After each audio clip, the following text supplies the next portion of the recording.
I'm a product of the beginning of technology without dating myself because I predate the internet by at least a decade or so, where I've had a modem calling BBS computers in California and shit like that. But and I love the metaverse. I love all the concepts of everything that's Web3 in the future. But I kind of think or hope, let me rephrase that. I hope really that doesn't become the standard. I hope that Oculus or that sort of headset experience is used functionally for people who don't have access. And I think that's where it has its strong suits, and I think that's where it will flourish and shine. I think it would be a real sad experience if you're at an event and 50 people in a room with Oculuses on, not interacting with each other physically, but having to go into another world to do it. I appreciate if everyone's at home and this and that, but if it ever came to an event where people are just in that, I think that'd be kind of sad. And I'd love to hear responses on that. And like, by the way, I'm all for everything. I just, when you think about the lack of human interaction, that you need to go into another world to do it versus that's great when you can't, but when you're sitting in front of somebody, like, come on. So Yeah, I'd love to because hear people's thoughts on you're that. a little metaverse experience that you're putting your goggles on. I joke about this every day.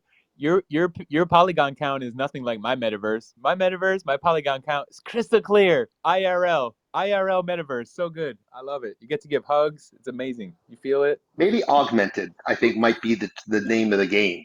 You know what I mean? It's The middle ground. that middle But ground. the flip side is, and you're bringing up an interesting point and a good point, Bradley. Like if people are in Malaysia, in India, and Germany, and Australia, and the Netherlands, and whatever it is, and we want to get together for a sharing, like a brainstorming or a teaching or those kind of things, that's actually a really perfect opportunity because it tricks your brain. We set up a VR office. I think it houses like 6 or 7 people at the same time, and it's just a VR office, just a standard thing. But you can load in the artwork you want on the walls, and you can put up your thing. It really feels, it's beautiful, and it tricks you. Although it doesn't give you legs, but hey, and you can't get it all. But it really does trick your mind to feel like you're in the same room or same space with other people as you're working there, and it affords you things like a shared whiteboard. That you could be sitting down at a desk, or you could be change the configuration so you're at like a round table to have a discussion, or you could go to like presentation mode. You can do shared screens. There's actually pretty complex layers that you can weave into it, and all around we're considering starting to use some of those type of tools for, say, like the accelerator program, or for, say, some of the other kind of like marketing boot camps that we might start doing in the future.